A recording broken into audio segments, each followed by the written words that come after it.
мундаг тавьдаг байлаа шүү дээ. Тэгээ чивч хичээл ороод чивч юм. Хонх дуурлаа. Бүх өрөөнд ороод 1 минутын алдагдaltaгүй. Тэгээ энэ эмх журам цэгц гэдэг бол одоо их чухал да. Маш чухал. Түүний олон жилийн турш уншиж судалсан, тархиндаа боловсруулж, шинээр эхлүүлэх гэж байгаа ажлыг тэр үед ойлгож, дэмжих хүн олон байсан. Гэхдээ л тэр зорилгодоо хүрэхин тулд тууштай тэмцэж, дизайны урлагийг бусдад таниулсан нь үр дүнтэй ажил болсон юм. Энэ тухайгаан тэрээр 1993 онд би маш их зүрх зориг гаргаж хөдөлсөн нь миний ирээдүйн амжилтын эхлэл байсан гэж ярьж байлаа. Яаж мөрөөдлөдөө тодорхой хэмжээгээр дөхөж ордч болох вэ гэхээр ухаан тэр мөрөөдлөх бодтойгоор харах хэрэгтэй шүү дээ үр дүнгээ. Тэгвэл хийсвэрийн мөрөөдөө яад тэр мөрөөдөл нь тэр басараа. Мөрөөдлөө бодтойгоор харах хэрэгтэй. Тэр мөрөөдөлтөө хүрэх замыг маш бодтойгоор тодорхойлох. Тэгжээж хийх зүйлэн тодорхой болно. Тэгжээж алхмаар бүгдийн өөхгүй хөдөлмөрөөр мөрөөдлөө биелүүлэх. Хамгийн гол нь өөхгүй хөдөлмөрлөх хэрэгтэй. Хөдөлмөрлөхгүй бол тэгэл ямар ч мөрөөдөл биелэхгүй шүү дээ. Тэрээр 1993 оноос хойш цуцалтгүй хөдөлмөрснийхөө үр дүнд урын сандааг ахин давтагдашгүй 3000 нэгж бүтээлтэй болжээ. Цаашлаад Хятад, Орос, Солонгос, Герман, Япон зэрэг оронд загварын бүтээлээ танилцуулж Монголын загварыг сурталталж байсан юм. 2001 онд тэрээр Лондон хотыг зорж, Лондон Fashion Week шоунд оролцсноосоо хойш эх орондоо ийм сайхан арга хэмжээгт зохиох юмсан гэж бодож явсаар 2003 онд үүнийг ажил хэрэг болгосон юм. Энэ бол Улаанбаатар Fashion Week загварын шоу.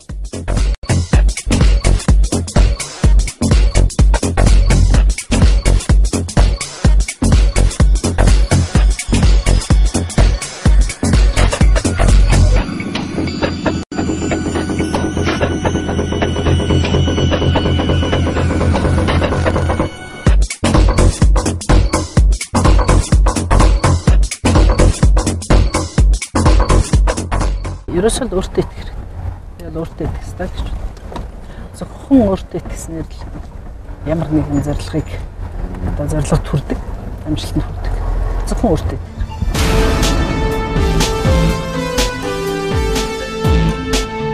Түүний энэ бүх амжилтанд урлах эрдмийн дээд сургуулийн багш оюутнууд баггүй нөлөө үзүүлсэн.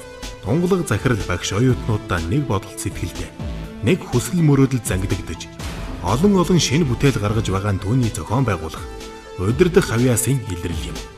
Гэсэн ч тэр би удирдагч захирал гэж өөрийгөө боддгүйгээр нэг загварын палатанд ямар товч орох вэ гэдэгт хүртэл анхаарлаа хандуулж ажиллах нь түүний бусдаас ялгарх гол онцлог юм.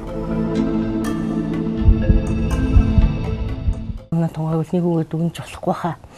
Гэхдээ бол хамгийн мундаг юм бэ. Би өөр юу гэж хэлэх аягүй мундаг.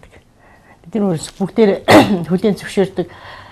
Ер нь юу ямар нэг ирчүүдээс илүү шүү дээ. Аягүй мундаг. Ямар нэгэн үйл ажиллагаан дээр бол шудраг цэгцтэй, одоо оновчтой, тоочнс гэж байдаг шүү дээ. Яг л одоо юмд их тоочны шууд ханддаг. Ямар нэг юм дүгнэх цэгнэхтэй ярихдаа гарцааг үзээ. За энэ бол зөв юм аа гэсэн байдалд оруулна. Тэгэхээр бид чинь хүлээж авах шүү дээ. Айгүй хөдөлмөрч хичээнгүү тэгээд зоригтой.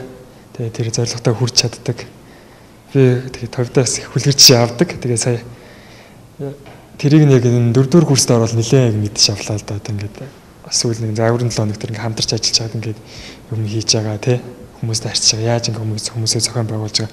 Юу хүсэж мөрөөж байгаа. Тэрийг хэрхэн биелүүлж байгаа тий. Тэгээд тэрнээс нь хүлэрч авмаар л хүндээ.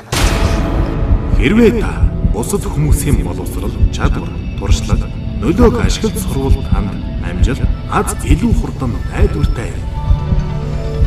Ихэвчлэн 5 давхарт бол манай энэ юуны үйлдвэрлэлийн нэгжүүд дадлагын өрөөнүүд байдаг. Одоо энэ манай хийсэн бүтээлүүд харагдаж байгаа шиг байна. Маш одоо тайз дэлгэцийн хүмүүстэй бол бас нэлийн ажиллана да. Ер нь бол хүмүүсийн стил дүр төрх одоо энэ хуслалтан дээр бол бид нар ер нь чанарын өөрчлөлт гаргасан шүү. Энийг бол зөрөгтэй хэлж болно. Тэгээд энэ урлагийн хүмүүстэй ажиллах бол өөр их гайхамшигтай. Энэ хүмүүсээс бид нар бас их эерэг энерги авдаг. Хамтарсан уран бүтээл хийж гин гэж ойлгож байна. Тэ. Хүнд нэг болгон биднэрт маш сайхан одоо мэдрэмж төрүүлдэг. Манай багш нарын бүтээл, оюутнуудын бүтээл, манай загварын төвчнөөс гарч байгаа энэ одоо бүтээл нэг болгон бол дахин давтагдахгүй шин чанартай. Одоо энэ чинээс харахад энэ усан цэргийн стилээр хийсэн ийм гоё энэ дээр ч нөгөө нэг платформыг бид нар зориуд өөрсдөө гараар хийж байгаа байхгүй модоор тэрийг хийж сургана энэ их нарийн. За үндэсний хувцсны одоо ийм бүхэл бүтэн коллекц хийсэн. Энэ богдын гутлыг бид нар ийм гоё хийсэн шүү дээ. Харж байгаас битүү ингэж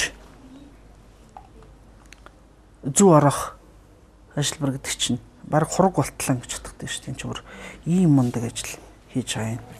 Энэ ажлынгийн манай төгсөлтийн оюутнуудын бүтээл.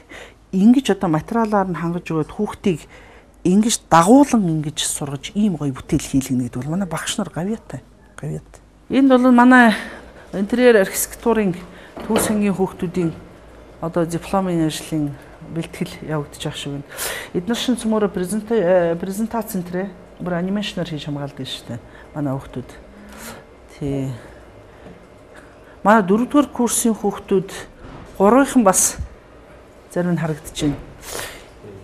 Маш өндөр түвшинд өөрсдөө их мэрэгдгий. Одоо жишээлбэл энэ оюутан байлаа гэх чинь хин нэмдаа чи чинь ямар төсөл дээр ажиллаад хаана байшин юу төгчүүлсэн бэлээ? 100 хараад илүү. Тийм. Одоо бүр оюутан байхдаа тодорхой бүр бүтээл хийцэн мөнгө авсан. Ийм байгаа. Тэгээ амьдралаа аваа явдаг. Энэ гоё мэрэгжил байхгүй юу? Тий. Тийм байна. Одоо энэ тэр өнгөн их гоё. Тийм манай брэнд. Улаасан бид нар брэнд болгож гаргах гэдэг нь 18 жилийн хөдөлмөр байна шүү дээ.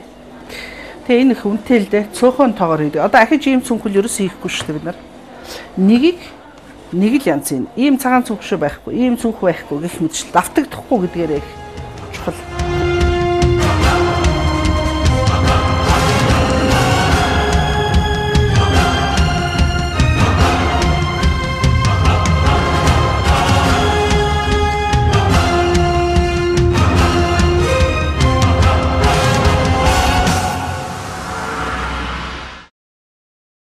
Яг өглөө босоод бүх бодол санаа бол зөвхөн сургууль. Зөвхөн багш оюутнууд. Зөвхөн уран бүтээл, сургалт уран бүтээл, үйлдвэрлэл шин одоо уран бүтээл хийжээвэл хаяа манчхан тийм ээ. Хаяа тусалцаа дээр ганц нэг юм шидээ сууж. Гэхдээ ерөөсөө яг л тийм л амьдрал байлаа шүү дээ. Энэ арга өшөө ямар ч арга байхгүй. Миний бодлоор бол зорилгоо маш сайн тодорхойлох хэрэгтэй. Тэгээд зорилгодоо үнэнч байх хэрэгтэй. Тэр зорилгодоо хүрэхийн тулд одоо өдөр шөнөгүй хөдөлмөрлөх ёстой. Өшөө арга мэдэхгүй. Яг л та өдөр шөнөжин зөвхөн энэ тухай бодож ажлынхаа тухай тэгш л амьдарч ирж та амжилтанд хүрэх байх. Ямар нэгэн юмыг бүтээх байх. Нэг хувцсны загвар дизайн, нейтрал, бүр жижиг хэрэгслүүд хүртэл анхаарал тавьдаг нь түүний загварын ертөнцид хичнээн их хайртай, ажилдаа хэр их зүтгэл гаргадгийг илтгэн харуулж байгаа юм. Тунгалаг захирлын өнөөдөр хийж бүтээж байгаа бүхэн үндэсний үйлдвэрлэлийг дэмжсэн нийгэмд аж тустай ажлууд. Тэрээр өөрийнхөө бүх зүйлийг загварын ертөнцид зориулж энэ салбартаа өөрөөрөө үлгэрлэж чадсан амжилтын эзэн юм аа. Хамт олноороо бахарч байна. Тэгээ хийж бүтээх хүсэл эрмэлзэлтэй ийм одоо багш уран бүтээлчд гайхамшигтай хөдөлмөрч одоо ийм оюутнуудтай ийм одоо сургуулиараа би үнэхээр бахархдаг. Энэ бол миний аз жаргалтай амьдралын одоо дүр зураг.